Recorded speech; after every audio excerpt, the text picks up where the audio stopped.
नमस्कार, आप देख रहे हैं ललित समाचार। कालका विकास परिषद की एक प्रेस वार्ता एक निजी होटल में आयोजित की गई। प्रेस को संबोधित करते हुए राकेश बहादुर ने बताया, कालका में स्थानीय सामाजिक मुद्दों को लेकर परिषद का गठन किया गया है। सफाई, सड़कों और गलियों की दुर्व्यवस्था को लेकर राजनीतिक पार्टियां खामोश रहती हैं, इसलिए परिषद की आवश्यकता पड़ी। प्रेस वार्ता में एमएल कश्यप, आरसी शर्मा ने भी अपनी बात रखी। इस मौके पर कालका विकास परिषद की कार्यकारिणी की घोषणा की गई। कार्यकारी प्रधान आर.के. वैद, वरिष्ठ उप प्रधान देवेंद्र कुमार जैन, वरिष्ठ उप प्रधान कुलविंदर सिंह शंटी, उप प्रधान जेम्स रॉयल, महासचिव एमएल कश्यप, मुख्य संगठन सचिव आरसी शर्मा, मीडिया प्रभारी सितार चंद, सचिव शफीक अहमद, राजकुमार वाल्मीकि, सिमरजीत सिंह, रणजीत सिंह, संगठन सचिव देवी चंद वाल्मीकि, नारायण शर्मा, राम सिंह, इंद्रवीर सिंह। ललित समाचार के लिए पत्रकार अख्तर फारूकी व अजीत सिंह की रिपोर्ट। तो साथियों, ब्रीफ में जैसा कश्यप जी ने भी, शर्मा जी ने बताया कि बहुत सारी समस्याएं हैं। आप किसी भी कार्यालय में चले जाओ, अधिकारी मिलता ही नहीं है, जबकि अधिकारी कॉम्पिटेंट अथॉरिटी की इजाज़त के बिना, उसकी प्री छुट्टी लिए बिना वो छोड़ नहीं सकता। लेकिन यहाँ सब कुछ चल रहा है, तो इस चीज़ को रोकने के लिए आप सब साथियों का सहयोग भी बहुत ज़रूरी हमें मिलेगा, और हमें लगता है कि हम कामयाब भी होंगे, क्योंकि हमारे जितने भी साथी हैं, कुछ और लोग भी हैं जो चाहते हैं कि कालका के अंदर जो धींगा मस्ती, जो रेड टेपिज्म है, उस पर लगाम लगाई जाए और उसको कंट्रोल किया जाए।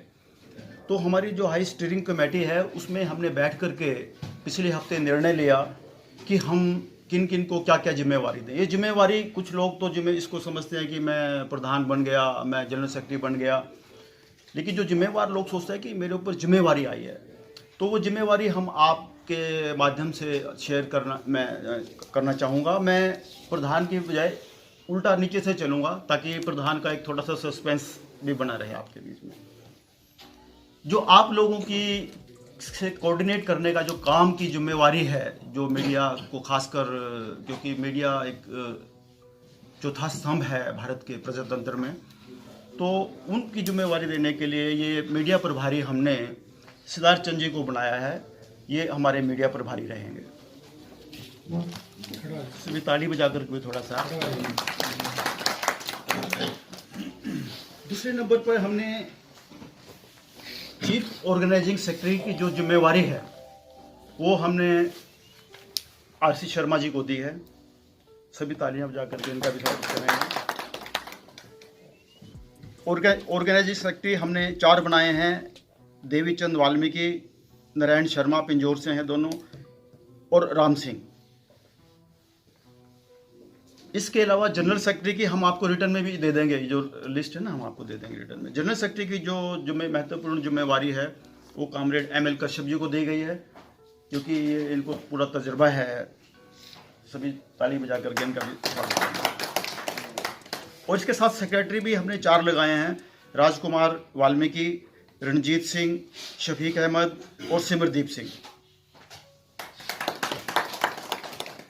2 हमने सीनियर वाइस प्रेसिडेंट बनाए हैं। एक हमारे पूर्व पार्षद श्री देवेंद्र कुमार जैन, और दूसरे पूर्व पार्षद हमारे, वो भी सीनियर वाइस प्रेसिडेंट रहे हैं, कुलविंदर सिंह शंटी जी।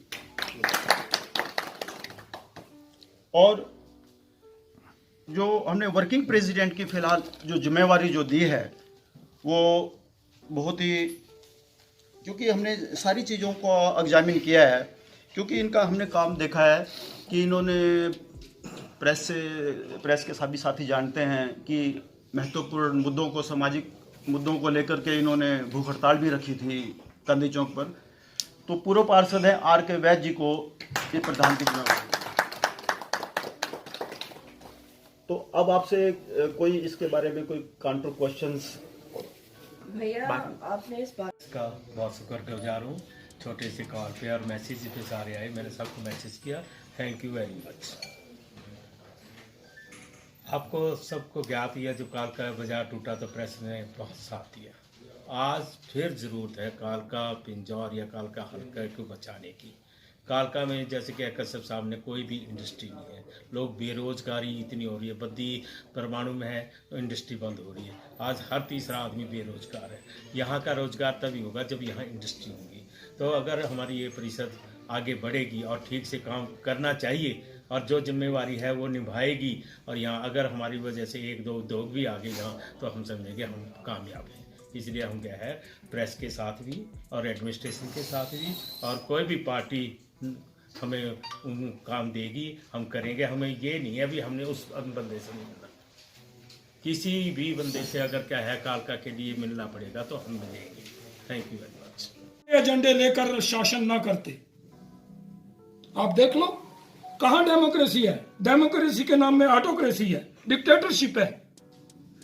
एमएलए चुनते हैं, चुनने के 10 दिन बाद उसका अपना एजेंडा होता है, हमारा एजेंडा एक साइड में रख दिया जाता है। इसकी ज़रूरत क्यों पड़ी, इसका एजेंडा क्या है, उसके बारे में कामरेड कश्यप जी आपको डिटेल में बताएंगे। उसके बाद मैं डिक्लेयर करूंगा कार्यक्रम।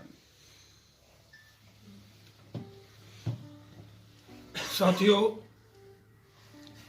काफी समय से जब कालका में इक्को दुक्का घटना होती थी जिसमें लोगों का इंटरेस्ट बुरी तरह से कुचला जाता था, लेकिन उसके विरुद्ध कोई आवाज जनरल पब्लिक में नहीं उठती थी, तो बड़ा दुख होता था। अभी काफी दिनों से हम देख रहे थे कि हमारे पास कोई ऐसा मंच नहीं है कि जिसके हम अपने ग्रीवेंसेस, कालका के लोगों के मूलभूत सुविधाओं के लिए शहर की हम अपनी आवाज़ बुलंद कर सके और प्रशासन को मजबूर करें कि वो हमारे बारे में सोचे। इस विषय को लेकर हमने सबसे पहले ये सोचा कि ये दलगत राजनीति से ऊपर उठकर ही ये एजेंडा हो सकता है, क्योंकि राजनीति में ये एक बहुत बड़ा विकार आ गया है कि कोई कर्मचारी या कोई अधिकारी आम जनता पर जब कोई अत्याचार या जुल्म करता है या जाति करता है उसके साथ, तो उसको ये जो पार्टी शासन में है वो ये लेकर चलती है कि ये हमारे ऊपर लांछन लगा रहे हैं, जबकि कर्मचारी और अधिकारी पेड है जनता के काम करने के लिए। अगर उसके काम में कोई कोताही है तो वो पार्टी के चश्मे से नहीं देखी जानी चाहिए। लेकिन ये हमारा दुर्भाग्य है, जब भी अब पीछे पिंजौर में गोली चली आपने देखा, तो उसके लिए कोई हमारे यहाँ से आवाज बुलंद नहीं हुई। प्रेस ने अपना रोल खबर छाप कर दे दिया, लेकिन लोगों का खून नहीं खोला कि आज एक पर गोली चली है, कल दूसरे पर चलेगी, कल तीसरे पर चलेगी, तो ये समाज हमारे रहने लायक नहीं होगा। हम देख रहे हैं कि हर राजनीतिक पार्टी जनता की सुख सुविधाएं और तरक्की और विकास का एजेंडा ना लेकर अपने वोट के एजेंडे को ही एक तरफा बढ़ा रहे हैं। आप रेगुलर टीवी मीडिया पर देखते ही हैं कि लोग भूखे मर रहे हैं, उस पर कोई डिबेट नहीं होती। लोगों के पास सड़कें नहीं हैं, बच्चों को स्कूल जाने के लिए अच्छे स्कूल नहीं है, हॉस्पिटल नहीं है, हॉस्पिटल हैं तो सरकारी पैसा हमारे टैक्स पेड का, हमारा पैसा गटर में जा रहा है, वहाँ सुविधाएं नहीं है। आप गवर्नमेंट हॉस्पिटल में चले जाइए, जब पूछो एक्सरे मशीन खराब है जी, बाहर से करा लो, सीटी स्कैन बाहर से करा लो, मशीन खराब है। तो इतना बड़ा हमारे साथ धोखा हो रहा, लेकिन जागरूक नागरिक है ही नहीं। तो हमने ये सोचा कि हम एक ऐसा मंच बनाएं जिससे नागरिकों को जागरूक किया जा सके कि ये सरकार आपके पैसे से चलती है और सरकार जो पैसा खर्च करती है